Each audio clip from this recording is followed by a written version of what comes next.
Hi everyone, my name is Matt and welcome to another bullet journal productivity video. I'm really excited to share this upcoming series with you. What I wanted to do for the new year, going from 2019 into 2020, I've done 2 years of productivity planning videos and here's what you do for the new year and here's all the things that you need to do. Here's my system. I still think a lot of that matters, and so I'm going to have those linked, and I do plan on having a specific Crush 2020 with the bullet journal type of video. But what I see a lot of people asking about, and what I have heard from a lot of you, is how do we get back to the basics and how do we break down the bullet journal into the essential steps needed to get our thoughts down, get our tasks down, and make sure that we are making progress and staying consistent and doing it in a healthy way with a bullet journal. And so the series that I have for you is just called Bullet Journal Basics, and there are going to be probably about 10 or 12 videos over the next couple of months that will take you through each step of how to set up and use your bullet journal for success going into the new year. Or really, if you watch this at any time, doesn't have to be the new year, because I'm guessing, you might come across this in YouTube and it's June. And June's a lovely month to start a bullet journal. So make sure that you check out what will become other videos in this playlist, in this series. It's going to be linked up here and definitely in the end screen as well.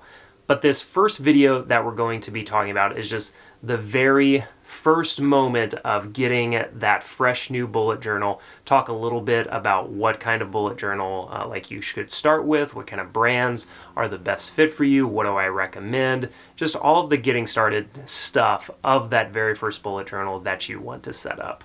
Ready? Let's go ahead and get started. For the Bullet Journal Basics series, I'm using the Baron Fig Confidant hardcover notebook. It is beautifully made. I really like it. It's a little smaller than the Leuchtturm official branded bullet journal. They're both great, and really any kind of dot grid notebook is a really good choice for your bullet journaling needs.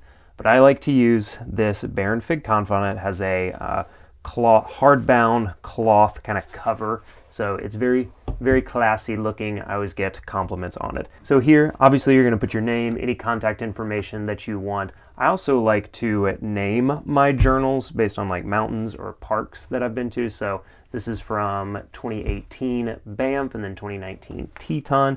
I haven't come up with a name for this one yet, but that way I can use it for referencing, which is another video, a different video that I'm going to do. The way that the most first pages are glued in notebooks makes them a little difficult to write on. They just have a lot more, it just feels weird, and so I don't do anything specific on this first page. Really, the only thing I do is I just use it for scratch paper or pen tests. I also always do a dot grid count, so 36 dots down, 24 across, and sometimes I'll put little signifiers at the halfway point of the pages, just a little pin mark, just so I can easily kind of go back and reference this is about where a half page delineation or section would be.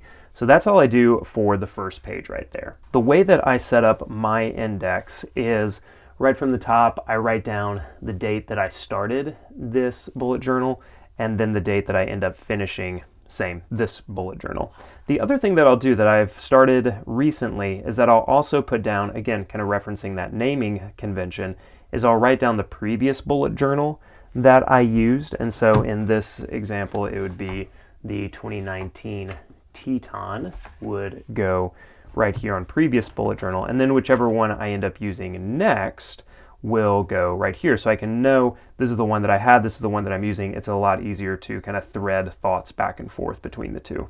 The other reference that I'll put right here is for the field note notebook or pocket notebook that I might be using at the beginning of this, and I name my field notes as well. And so you can see right here that on the inside I put the name here. Normally I'll put the name here, but since it's a black, I have to use this different kind of metallic Sharpie, and it doesn't give me as fine of a point, so I just wrote the name down here. And the convention for this is FN Field Notes This is the Group 11 series bronze for kind of the foil outside. This is a beautiful release, by the way, but that's how I get the name for this, and it's going to go right here so I can know which field note notebook I am referencing throughout this. And then it's a pretty standard index layout, so page 3, description of whatever is coming next. And I have both pages for an index here. And I will use the index for like important notes, meetings, dates, monthly layouts. I don't use a future log. I'm not using a future log this year, which I'll talk about more in a different video.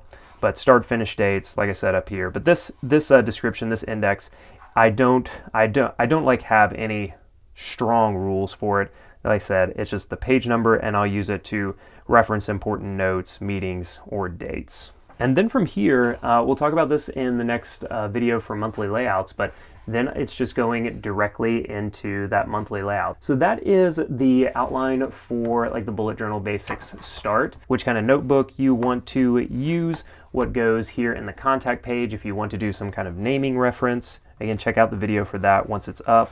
This first page is kind of just like scratch paper, and I do always write down the number of dots vertically and horizontally so I can reference it for like sectioning off the page later on. And then the index, date start, date finish, previous, next bullet journal, and any field notes reference that I might be using at the beginning. And then just a very simple page number description of the like thing that I'm indexing. So I hope you keep in mind for this first video in bullet journal basics that what matters is not so much the notebook or the type of paper or the pen that you use. You can use anything that you want to use the, say, bullet journal methodology. I do think a notebook is important because then you're keeping everything in one place and it's not a bunch of like discarded scraps of paper or even index cards, which I do love, but it allows you to keep everything in one place and reference it as the year goes on. In the next video in the Bullet Journal Basics series, we're going to be talking about the daily spread, how to use signifiers, what rapid logging is, and how you can keep everything going on a day-to-day basis and kind of link it connected to other goals that you have in your life. Thanks so much for watching. If you're new to my YouTube channel, give it a thumbs up and subscribe if you like this. There's going to be, again, an entire Bullet Journal Basics series, and there are all kinds of videos about bullet journaling, planning, goals, systems, and how to do it all with analog tools like a bullet journal, like pen and paper, index cards, all kinds of things that are very tactile that you can hold and you can feel and you can love with your hands. Maybe not the way that I should have said that, but I'm not going to edit it out. Thank you so much for watching, and I'll see you in the next video.